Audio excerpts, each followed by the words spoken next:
The visit to Margot was immediately compromised. In the corner, caged, sat a bright green, audacious creature. Zhuzhu called it a parrot, but it was a bird that made human sounds without any respect for canine etiquette.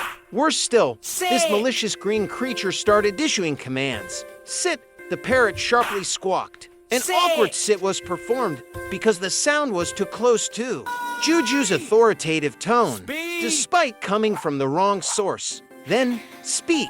A quiet, hesitant woof had to be given. This was not training. This was betrayal. 2 women and 1 talking fraud were simply too much authority for 1 bulldog.